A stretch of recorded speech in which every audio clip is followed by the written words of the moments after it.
Bueno, pues, aunque creo que ya he tenido la oportunidad de conocer a bastantes de los aquí presentes, mi nombre es José Antonio Morillo, soy de los nuevos, me acabo de incorporar hace un par de semanas al grupo de ecología funcional y me dedico a la microbiología, a la metagenómica, etcétera, ¿no?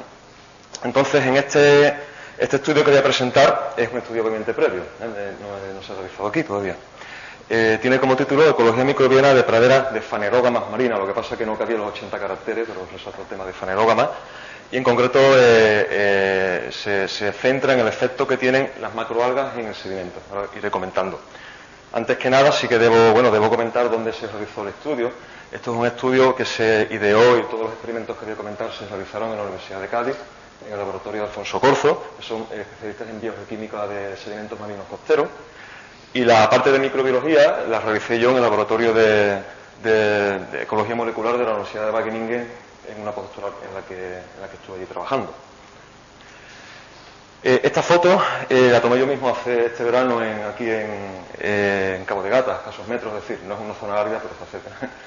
Y bueno, yo creo que todo el mundo conoce lo que son las praderas de fanerógama, no es cuestión de enrollarse, son ecosistemas ricos, diversos, y que además tienen una repercusión importante incluso en actividades humanas, porque son refugios de una gran variedad de ictiofauna, especialmente en sus estados juveniles, además de crustáceos, moluscos, etcétera. Pero el área de estudio en este trabajo es la bahía de Cádiz. Esta es la bahía de Cádiz, una foto de satélite. Esta zona de aquí es el saco interno de la bahía de Cádiz, todo esto es el parque natural de la bahía de Cádiz, que, bueno, tiene una enorme presión antropogénica, ¿no? Está la ciudad de Cádiz, la ciudad de San Fernando, Puerto Real y otras, y en medio de todo este conglomerado de ciudades y marismas hay una enorme diversidad biológica, tiene también es un área relevante. El régimen hidrodinámico de este saco interno de la bahía de Cádiz permite el crecimiento de este tipo de praderas de fanerógamas, ¿no? Aquí, por ejemplo, tenemos una foto donde se ve la zonación de diferentes especies. Lo que ocurre es que, bueno, están retrocediendo, están en peligro por muchos factores, entre los cuales hay que destacar el problema de la eutrofización, es decir, la entrada extra de nutrientes en el sistema debido precisamente, bueno, que están cerca de ciudades, ¿no? En este caso.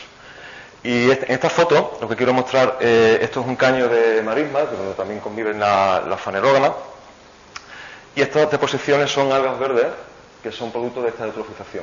Es normal, hay un bloom cada invierno de algas verdes y se acumulan, pero cada vez hay más. Y todas estas algas verdes lo que hacen que al depositarse sobre las fanerógamas, bueno, pues las perjudican gravemente, las hacen efecto sombra, compiten por nutrientes, producen episodios de anoxia, etcétera. Por lo tanto, no es el caso famoso de una alga tóxica proveniente de mares tropicales, sino que estos son algas del mismo ecosistema que se ven favorecidas por la entrada de nutrientes y perjudican a las fanerógamas. En este contexto, el objetivo del estudio es estudiar el impacto que tienen esos flujos de macroalgas en la comunidad microbiana del sedimento, pero también en las variables biogeoquímicas, es decir, qué pasa en el sedimento, qué pasa con el metabolismo neto del sedimento cuando crecen las algas. Y los métodos, bueno, esto es un experimento de mesocosmo, en el que se recortaron parcelas con las praderas de fanerógama, se trasladaron al laboratorio y se experimentó con ellas, ¿de acuerdo?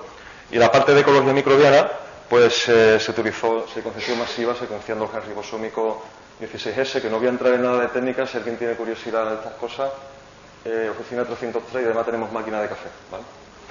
Así que, bueno, esto es un esquema sencillo del setup de los mesocosmos.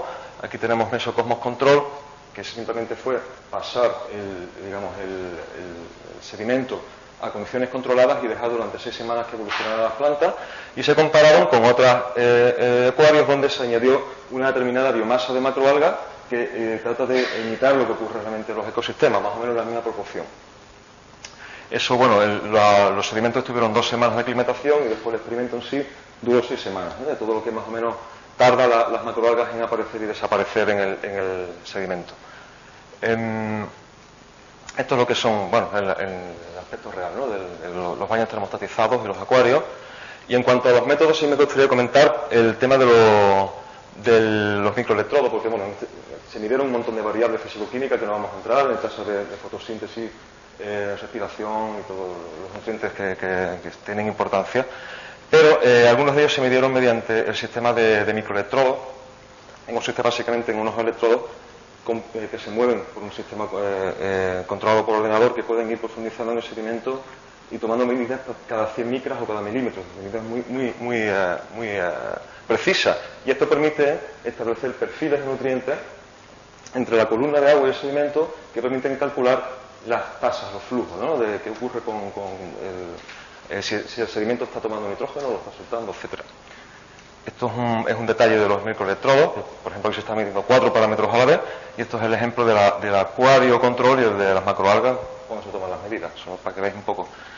Y entonces, respecto a los resultados, lo primero que hay que decir es que las plantas en estas condiciones experimentales resisten, es decir, no se mueren en los experimentos donde están depositadas las macroalgas.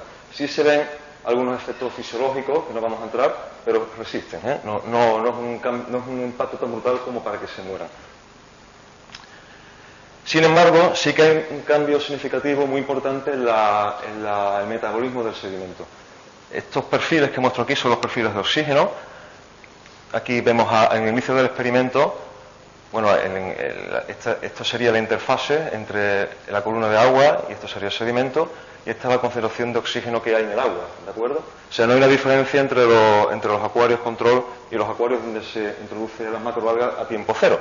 Y en cuanto que los microelectrodos tocan el sedimento, rápidamente empieza a disminuir la concentración de oxígeno y a los pocos milímetros ya no hay. Son básicamente anóxicos, en condiciones naturales, normales.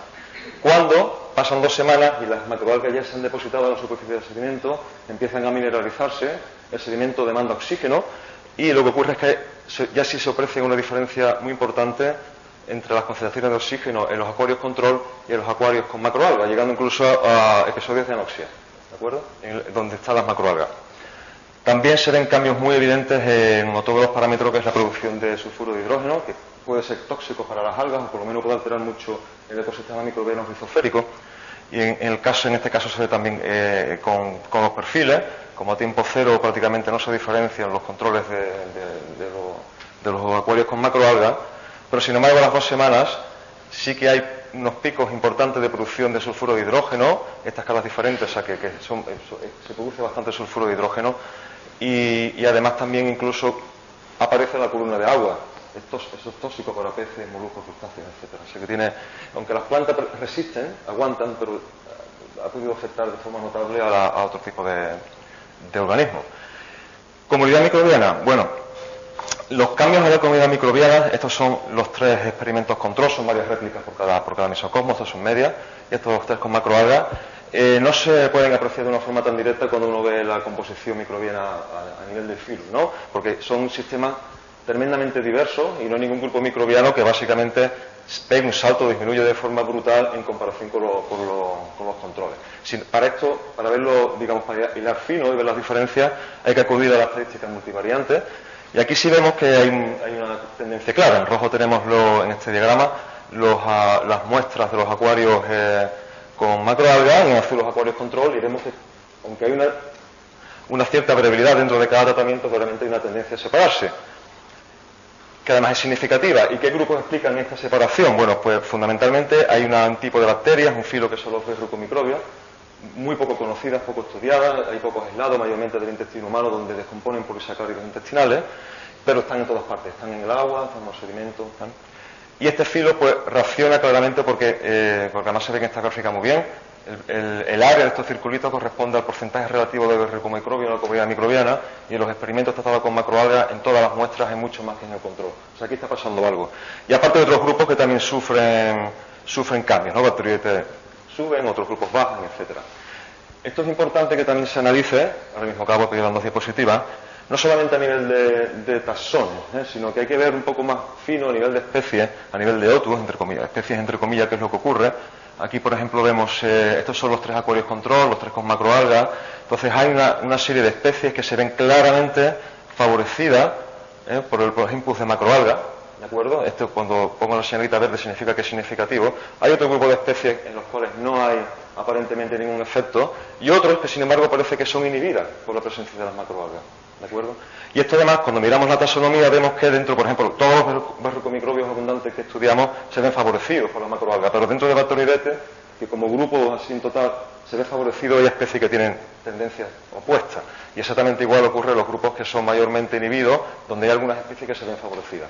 Sería muy largo entrar en detalle para intentar ver los metabolismos de cada una de estas especies, pero sí me gustaría hacer hincapié en que hay que ver lo más detallado posible. Y ya para finalizar, solamente recordar un poco las ideas generales. O sea, las plantas en estas condiciones experimentales en mesocosmo, que no se puede uno extrapolar directamente tan fácilmente lo que ocurre en la naturaleza, resisten un bloom de macroalgas, pero a largo plazo los efectos pueden ser perjudiciales. De hecho lo son, porque claramente están retrocediendo. Existen cambios claros en el metabolismo del sedimento, que no solamente afectan a las plantas, sino a los servicios que el sedimento está ofreciendo al resto del ecosistema. Y por último, que hay unos cambios evidentes en las comunidades microbianas, que nos pueden servir también para determinar el papel ambiental de algunos microorganismos de los que prácticamente no se conoce, con este tipo de correlaciones entre variables biogeoquímicas y abundancia de especies. Así que yo, bueno,